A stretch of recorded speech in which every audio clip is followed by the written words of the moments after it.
হয় ভাল আমি মূল যিটো আমাৰ আজি আলোচ্য আছিলে সেইটো আমি আমাৰ সঞ্চালক বাবজনাই সুন্দৰকৈ আগবঢ়াইছে আমাৰ মাজত সমাজত খুচি অখুচি এই দুইটা কেনেদৰে কি অৰ্থত ব্যৱহাৰ কৰা হয় শব্দ দুটাৰ প্ৰয়োগৰ অন্তৰালত মানসিক ভাৱটো কি ইত্যাদি ধৰণৰ কথাবিলাকে আমাক মানে সূচিত কৰে এতিয়া আমাৰ সাধাৰণভাৱে এটা কথা আমাৰ জীৱনত হৈ থাকে যে আমাৰ মনলৈ কেতিয়াবা এনেকুৱা কিছুমান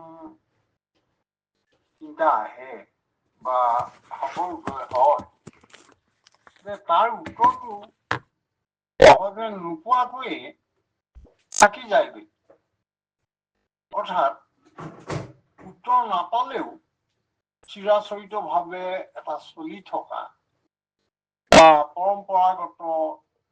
পৰম্পৰাৰ দোহাই দি পেলাই আমি উত্তৰ পাবলৈ বৰকে হাবাথুৰি নাখাওঁ এয়া হাবাথুৰি খাবলৈ বাদ দি পেলাই একেবাৰে নিৰ্লিপ্ত হৈ পেলাই মনটোক এটা সমাহিত অৱস্থালৈ নি তেনেকে আৰু সমাপ্তি ঘটে চিন্তা তেনেকে চিন্তাই থাকিলে ভাৱৰ কোনো উত্তৰ নোলাল তাক লৈ আমাৰ ব্যগ্ৰও আমি নহওঁ এনেকুৱা হয় তেনেকুৱা এটি বিশেষ প্ৰশ্ন আমাৰ মনলৈ আহি থাকে আৰু বহু সময়ত উত্তৰবিহীনভাৱে থাকি যায় এতিয়া আমাৰ সকলোৱে জানো যে এঘৰ গৃহস্থীৰ কোনোবা এজন ধৰক পৰলোকগামী হ'ল আমি তেতিয়া অখোজ পালন কৰিবলৈ আৰম্ভ কৰোঁ অখোজ কৰোঁ আমি কওঁ তেওঁ অখৌচত পৰিলে এইটো কথা কওঁ অকল এই মৃতাহা কাৰ্যই নহয় মৃত্যুৰ সময়তেই নহয় বিপৰীতভাৱে জন্ম হলে সন্তান এটি যদিও জন্ম হয় তথাপিও এই ঘৰত অখৌচৰ কথা আহি পৰে অন্যান্য অনেক অখৌচ থাকিলেও সেইটো পিছত আলোচনা কৰিম জন্ম মৃত্যুৰ সৈতে অখৌচৰ সম্পৰ্ক কি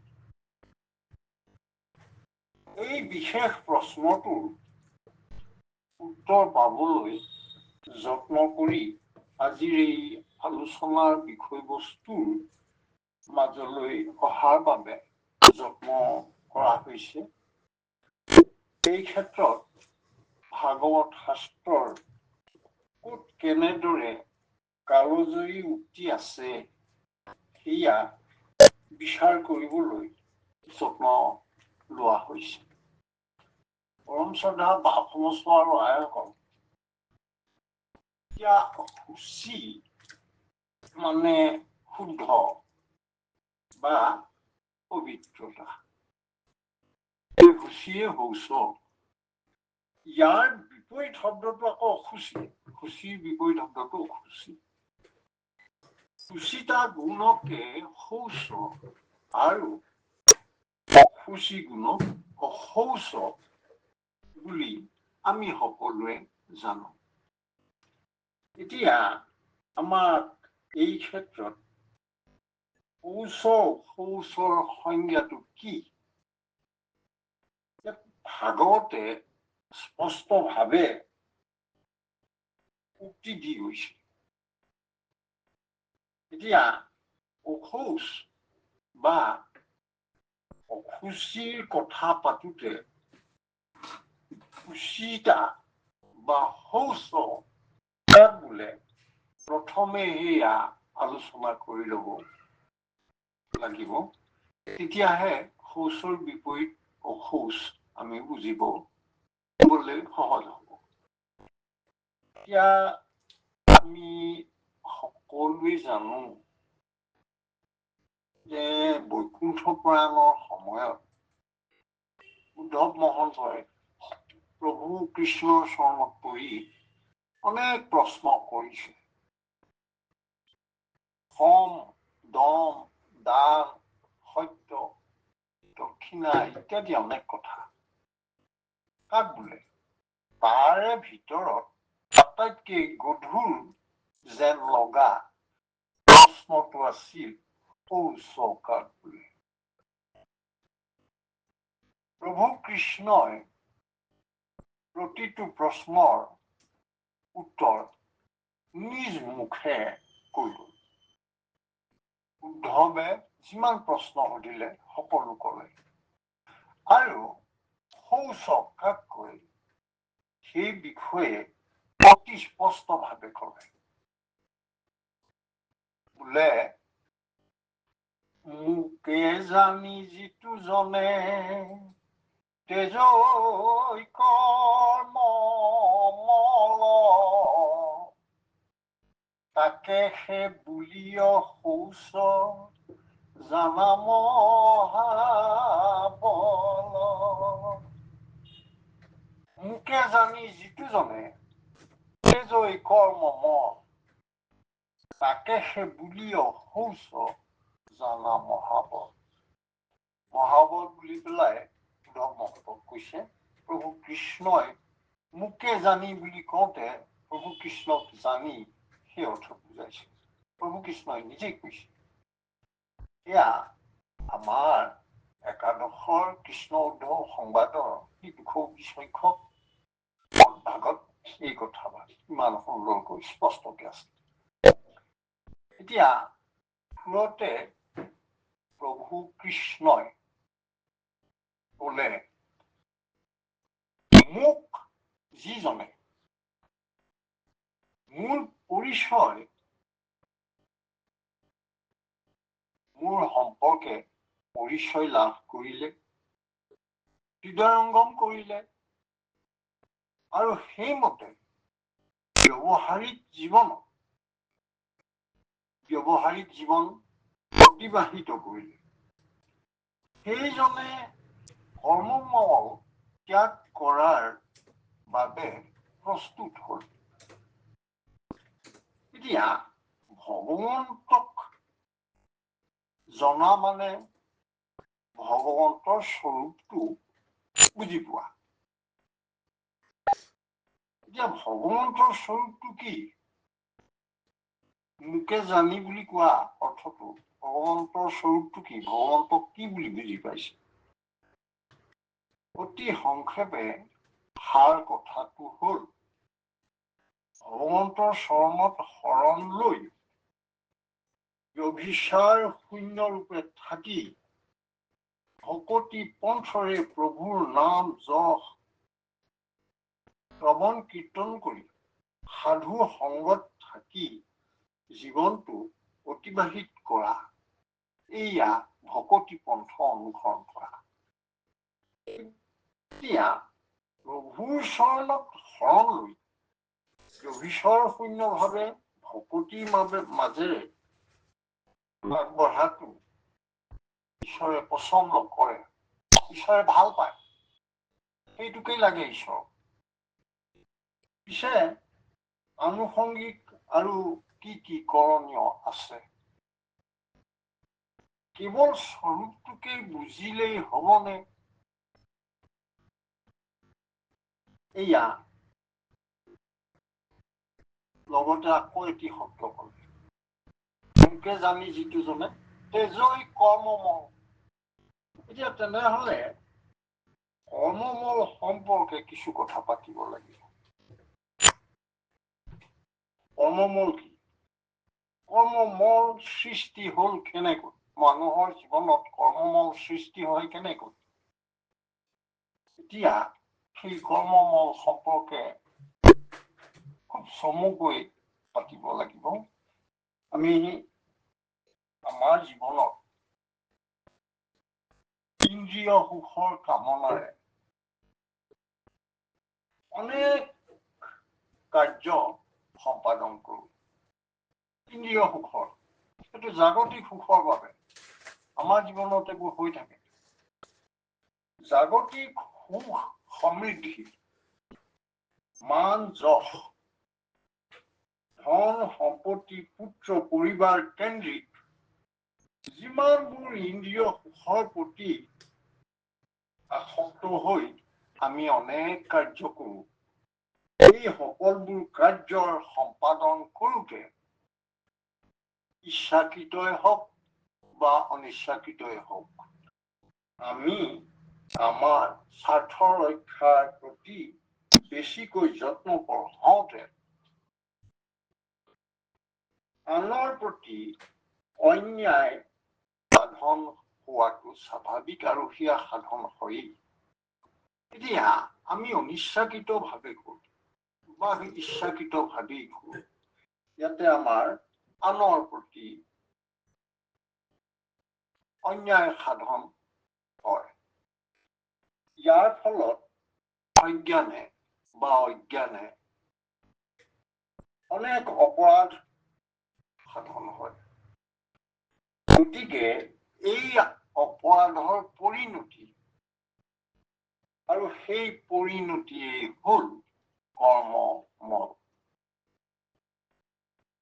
কৰ্মমলৰ বাবে যিটো প্ৰতিক্ৰিয়া ৰূপে আমাৰ পাতকৰ বাবে আমি এতিয়া যথোচিতভাৱে ভুগিব লাগিব। আমাৰ আসক্তিযুক্ত কৰ্মৰ মাজত অনিচ্ছাকৃতই হওক, জানি শুনিয়েই হওক, যিবিলাক কাৰ্য কৰোঁ তাৰ জৰিয়তে পোনপটীয়াকৈ বা অন্য প্ৰকাৰে আওপকীয়াকৈ আনৰ অহিত সাধন হয়েই, সেই কথাটো কোৱাৰ লগে লগে আমি আমাৰ যি পাতক হয়, সেই অপৰাধৰ ফলস্বৰূপে এতিয়া আমাৰ কৰ্মমলৰ সৃষ্টি হ'ল। এইটো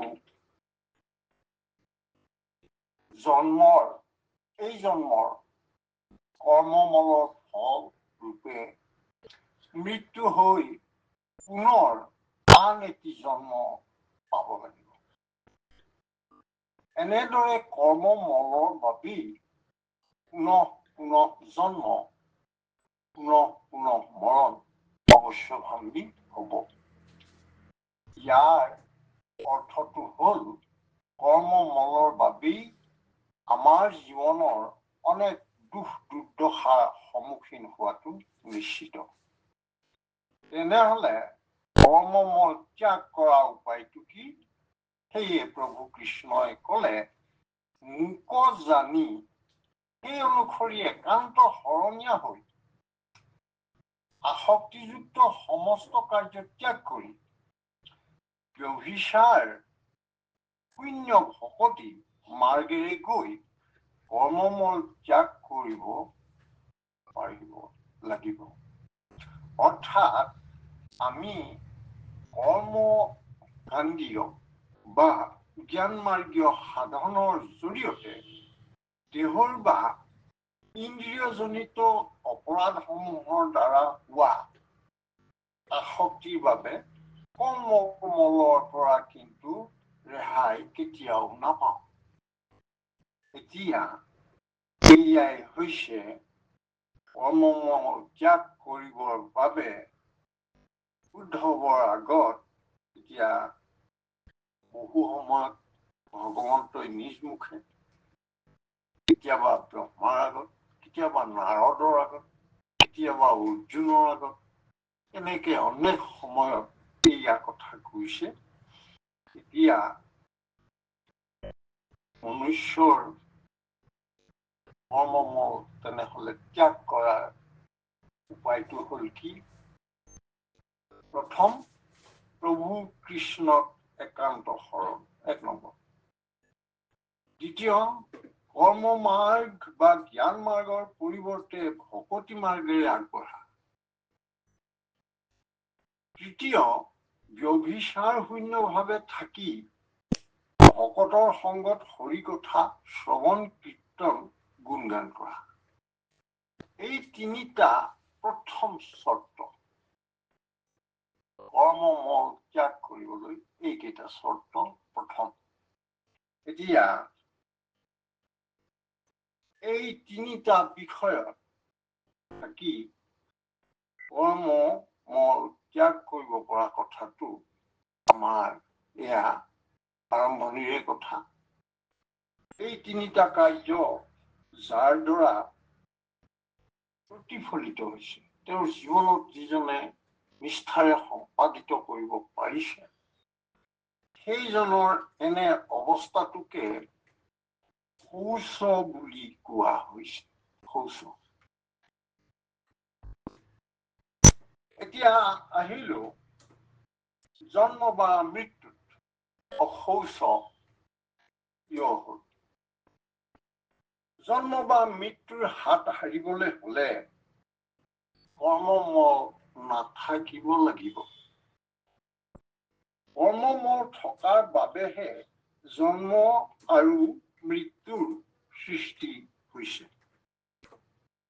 অৰ্থাৎ এজনৰ জন্ম বা মৃত্যুৱে সেইজনৰ কৰ্মফলৰ অৱস্থিতিৰ কথাকে প্ৰতিপন্ন কৰে। সেই অৰ্থত আমাৰ গৃহস্থিত এজনৰ জন্ম অথবা মৃত্যুৱে সেইজনৰ কৰ্মমল থকাটোকেই বুজায়। অৰ্থাৎ তেওঁৰ বাবে গৃহস্থীৰ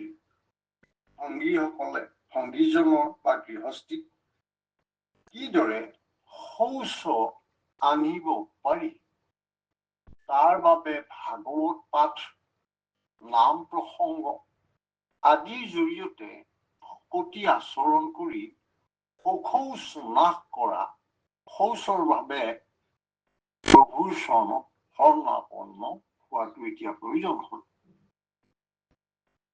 আকৌ জন্ম হোৱা বাবেও এই একে অৰ্থতে কৰ্মমলৰ পৰা মুক্তি নোহোৱাকে বুজাইছে। একে কাৰণতে জন্মৰ বাবেও কৰ্মমল ত্যাগৰ মানসেৰে ভাগৱত পাঠ, নাম কীৰ্তন আদিৰ প্ৰয়োজন হ'ল। আমাৰ জীৱনত জন্ম মৃত্যুৰ বাদেও অনেক অশৌচ আছে, হ'ব পাৰে। সেয়া হৈছে যেনে প্ৰথম হৈছে অৰ্থ অশৌচ, অৰ্থাশৌচ। অৰ্থাৎ শৌচৰ লগত পতিত জনৰ, এই যে অৰ্থাশৌচত যিজন পতিত হ'ল, তেওঁৰ আচলতে এই অৰ্থাশৌচৰ লগতে পতিত জনৰ যি বৈষয়িক লিপ্সা বা তেওঁৰ ভোগবাদী চৰিত্ৰটো প্ৰকাশ পায়। স্বাভাৱিকতে তেওঁ অখুচি। তেওঁ স্বাৰ্থহে সৰ্বোপৰি বুলি ভাবিছে। সেইকাৰণে তেওঁ অখুচি, অৰ্থ অশৌচ। কাৰণ তেওঁ বিষয় আৰু ইন্দ্ৰিয় সুখৰ তাৰণা বা ভোগবাদী মানসিকতাৰ বাবেহে তেওঁ এই অশৌচত পৰিব লগা হ'ল। দ্বিতীয়তে আমি পাইছো যে বিজ্ঞজনৰ প্ৰতি কোনোবাই অপমান কৰিছে, জ্যেষ্ঠজনৰ প্ৰতি অশ্ৰদ্ধা হৈছে, বা দুখীয়া নিচলাজনৰ প্ৰতি অৱহেলা ভাৱ প্ৰদৰ্শিত হৈছে। কেতিয়াবা হত্যা, সেয়া হত্যাৰূপে যিকোনো জীৱৰ হত্যা, নাৰী নিৰ্যাতন, চুৰ, ডকাইতি, এই এইবিলাকৰ আচলতে এই কাণ্ডবিলাক সকলো ক্ষেত্ৰতে ইন্দ্ৰিয় প্ৰাধান্যই মূল ভূমিকা হিচাপে থাকে। অৰ্থাৎ ইন্দ্ৰিয় সুখ, ইন্দ্ৰিয় বাসনা, মান যশ, ভোগবাদী চৰিত্ৰ, এই গোটেইখিনিৰ কাৰণে এইবিলাক সম্ভৱ হৈছে। তাৰমানে তেওঁ যেতিয়া এই ভোগ বাৰী দি আৰু জাগতিক সুখৰ মাজত আছে, তেওঁ নিশ্চয় প্ৰভুৰ শৰণাপন্ন হোৱাই নাই, অৰ্থাৎ হলেও তেওঁ শুদ্ধভাৱে সেয়া পালন কৰা নাই। গুৰুৰ কথা শুনিছে, কিন্তু গুৰুৰ কথাত তেওঁ এতিয়াও হয় সম্পূৰ্ণৰূপে পতিয়ন যোৱা নাই, নহয় সেয়া তেওঁ নিষ্ঠাৰে পালন কৰা নাই। অৰ্থাৎ এইকেইটা কথাৰ জৰিয়তে এতিয়া আমি গম পালো, এনেধৰণৰ যিসকলে অসুস্থ আছে সেইসকল প্ৰকৃততে প্ৰকৃত কথাত একান্ত শৰণীয়া আৰু আত্মান্বেষী নহয়। দেহকেহে মোৰ বুলি আছে সেইসকলে, সুখ ভোগকহে মোৰ বুলি আছে, ইন্দ্ৰিয় সুখকহে মোৰ বুলি আছে। তেখেতসকলে শৌচ লাভ কৰিবলৈ সাজুৱেই হ'ব পৰা নাই। ইয়াৰ অৰ্থটো এই সকলোকেই অশৌচত পতিত হৈ থকা বুলি কোৱা হৈছে। আমাক গুৰুজনাই এখন হৰিনামকেই শ্ৰেষ্ঠতম বুলি কৈছে। আনকি তপ, জপ, ধ্যান, সমাধি, পূজা পাতল, ব্ৰত উপবাস, হোম আহুতি, যজ্ঞৰ্ম আৰু যতবোৰ মন্ত্ৰ তন্ত্ৰ, এই সকলোকে এই হৰিনামৰ কিংকৰ বুলিহে কৈছে। প্ৰভু কৃষ্ণক নজনালৈকে, তেওঁক শৰণাপন্ন নোহোৱালৈকে কোনো তন্ত্ৰ মন্ত্ৰই হৰিনামৰ সমান এইটো হবই নোৱাৰে।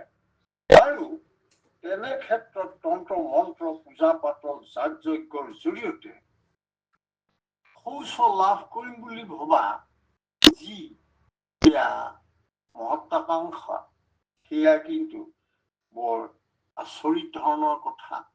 সেয়া তপ জপ, যাগ যজ্ঞ, হোম আহুতি, ব্ৰত উপবাস, তীৰ্থ গমন ইত্যাদিৰে শৌচ কেতিয়াও প্ৰদান কৰিব নোৱাৰে। কাৰণ শৌচ প্ৰদান কৰিব পাৰে ভগৱন্তৰ স্বৰূপটো জানি কৰ্মমৰ ত্যাগ কৰা অৱস্থাত পাবই লাগিব। তেতিয়াহলে এই সাধন, এই মাৰ্গবিলাকৰ জৰিয়তে এইবিলাকে মনুষ্যক শৌচ প্ৰদান কৰিব নে অধিক অসুচিৰ মাজলৈ লৈ যাব, সেই কথাটো ভাগৱতৰ আধাৰত আমি চিন্তা কৰিব লাগিব। এতিয়া যিজনে কোনো দিনেই এশৰণীয়া হোৱা নাই, তেওঁ সদায়ে অসুচী, গোটেই জীৱন অসুচী। তেওঁ কোনোদিনেই শৌচ প্ৰাপ্তি নঘটেই। এনেদৰে এনেজনে পুৰে জীৱন অসুচী হৈয়ে থাকিব, মৃত্যুৰ মুখলৈ অসুচী ভাৱেই গৈ থাকিব। এয়া জীৱশ্ৰেষ্ঠ মনুষ্যৰ অতি বেদনাদায়ক পৰিণতি। ভাবিলে আচৰিত হব। এতিয়া উপসংহাৰলৈ আহিছো। দান, ব্ৰত, তীৰ্থ ভ্ৰমণ, যাগ যজ্ঞ,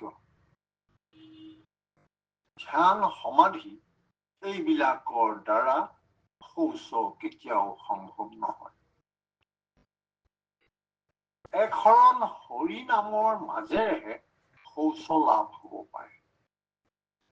অসুচিজনক তন্ত্ৰ মন্ত্ৰৰে কেতিয়াও সুচিতা প্ৰদান কৰিব নোৱাৰে।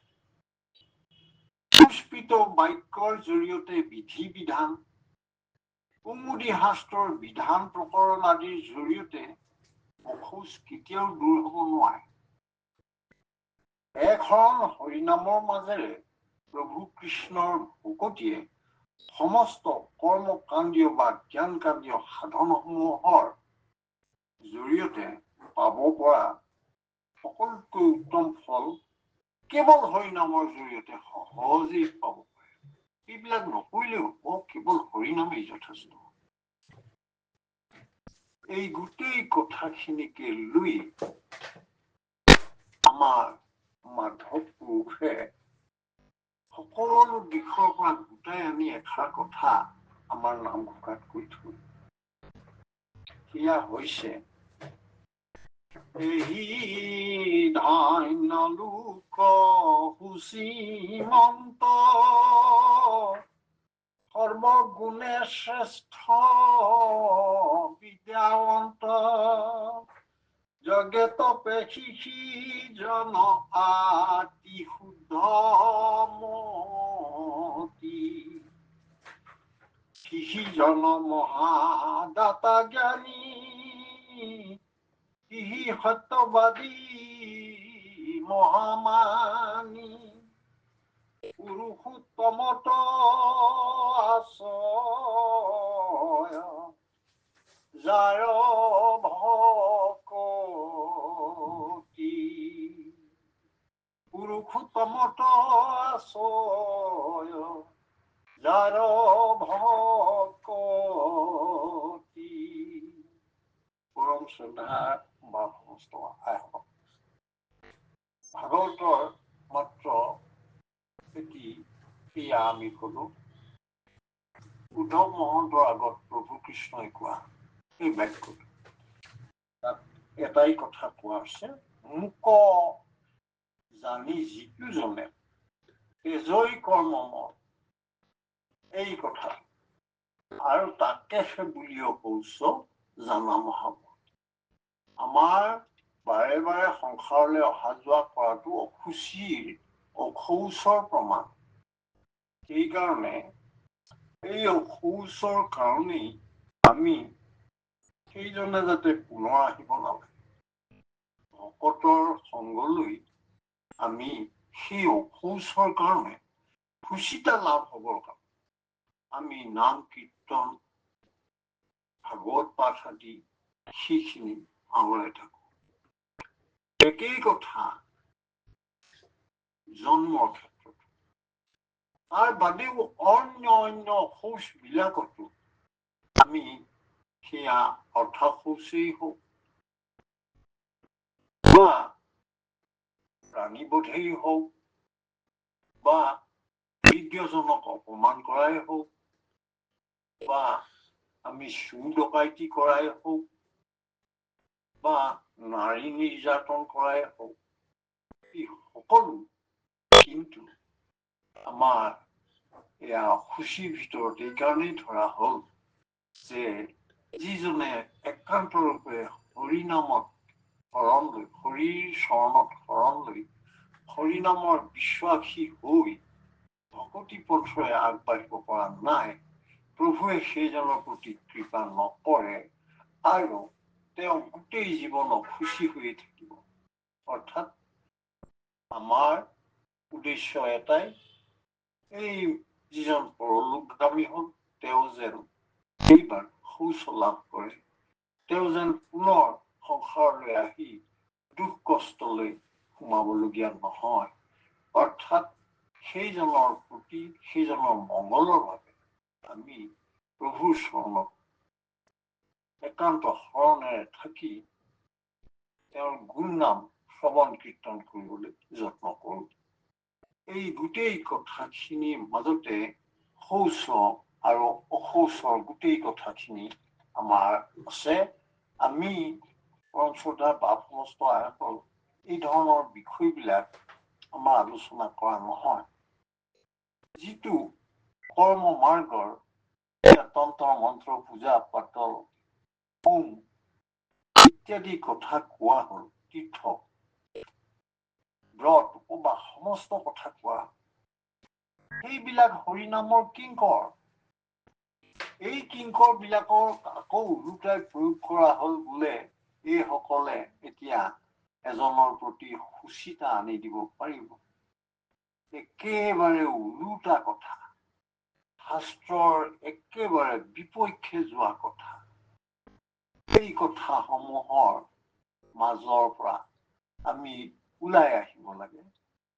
ভগৱন্তৰ নিজ মুখে কোৱা বাক্য, সেই বাক্য সাৰোগত কৰি একান্ত শৰণীয়া প্ৰভু কৃষ্ণক শৰণ লৈ ব্যভিচাৰ শূন্য হোৱা, ভকতি মাৰ্গেৰে আগবঢ়া, ভকতৰ সংগত থাকি পৰম কৃতাৰ্থ হৈ আনন্দ সিন্ধুৰ কণিকা হৃদয়ত লাভ কৰা, এয়াহে আমাৰ প্ৰয়োজন।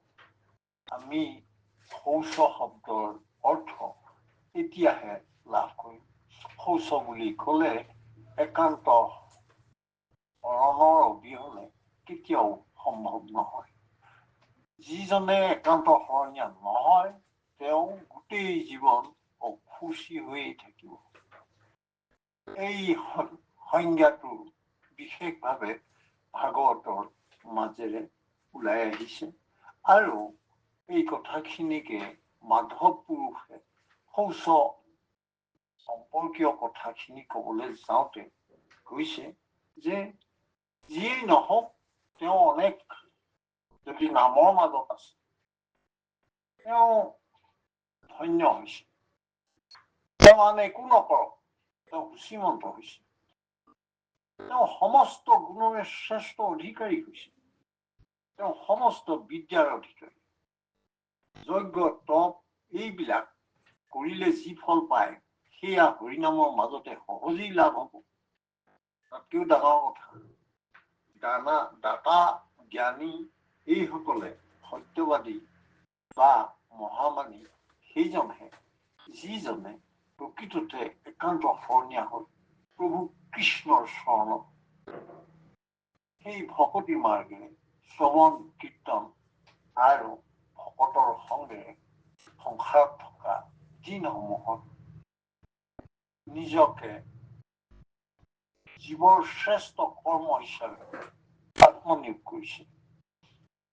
পুৰুষোত্তমত ভকতি নথকা জন অসুচী।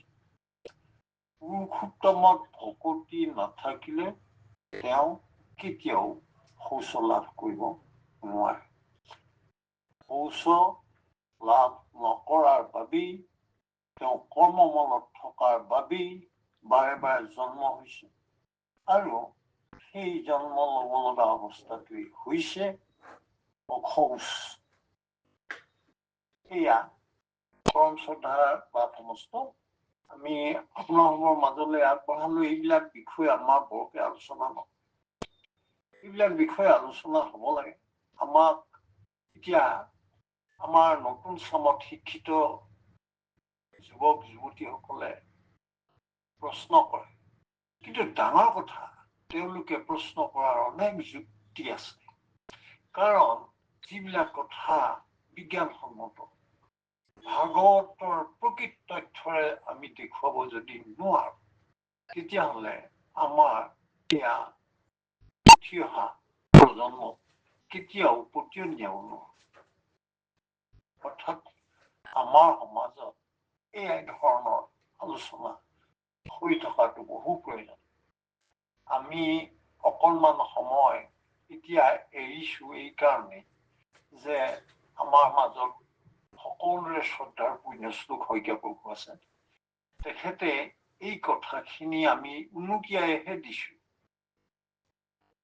প্ৰভুজনাই অকণমান ইয়াতে তেখেতৰ অকণমান ইয়াতকৈ বহু বহলকৈ তেখেতে সংযোগ কৰিবলগীয়া আছে।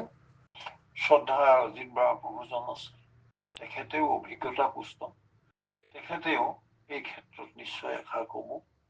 আপোনালোক সমস্তজনৰ চৰণে আমি সেৱা জনাইছো আৰু আমাৰ আলোচনাত যোগ দিবৰ বাবে আপোনালোক সমস্তজনৰ চৰণলৈ সেৱা জনাইছো আৰু প্ৰভুৰ চৰণলৈ জোকা ঘোষাৰে আমি সেৱা জনাবলৈ ওলাইছো। কৃষ্ণ সহস্ৰয়াতি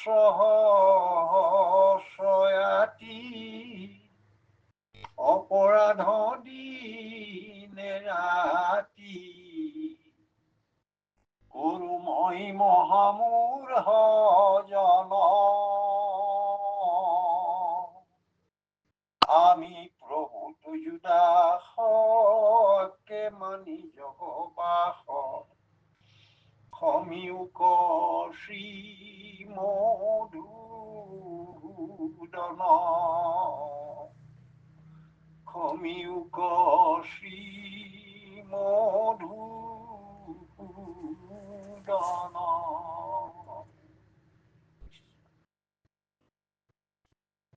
কৃষ্ণ হৰি